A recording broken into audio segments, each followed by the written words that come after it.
तुम इतनी स्वीट हो गई हो कि लोग लड़ेंगे और तुझ पे चींटी नहीं चींटा चढ़ेंगे। बाप रे बाप, जमानत चौक पर वो कहाँ प्यास? बाप रे बाप, प्यास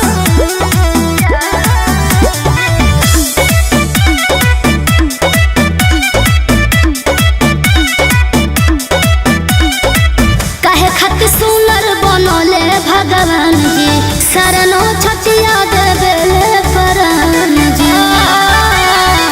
एहो काहे खातिर सुनर बनले भगवान जी, शरणो छटिया देवे परान जी। जादू तो न रोजे हमके हो खेलाया जा, दोनों अखियां में काला। अरे जियत रहो दोनों अखियां में काला। हाँ? सच का डरा नजर महरू के लगे जा। चश्मा पहले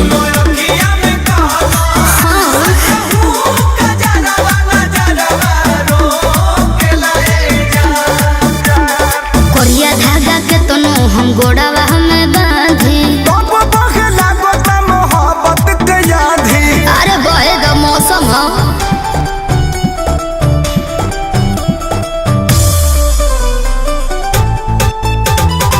Music by Arya Sharma.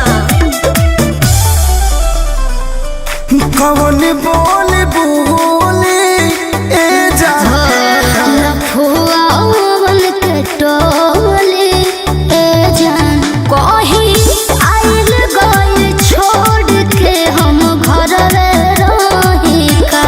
कितना काओ डर डर के जिया बे हमर पगली कहीं का।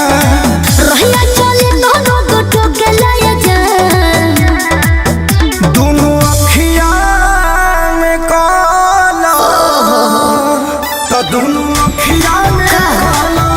सच का डरा नजर महरू के लगे जा। दोनों अखियां में काला।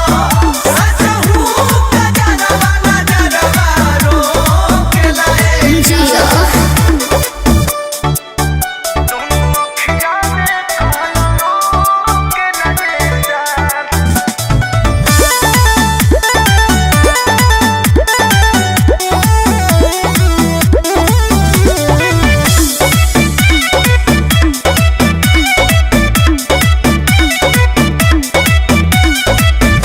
लगलू बड़ी क्यूटी ए जान।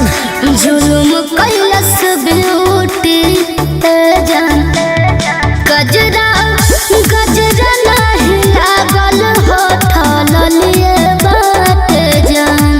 कहबो काओ देखिए के लोग के बुरा होली बारी जान। बाप रे बाप, अखिलेश के सारे ताल ठोक लाया जान।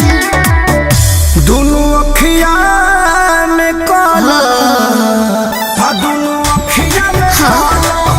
सच का डरा अरे जिया ब्यास, के लगे जा। बाप रे बाप, दोनों अखियां में काला। सच का डरा नजर महरू के लगे जा। हंसतारू मैं लगन मगन कके ध देलू।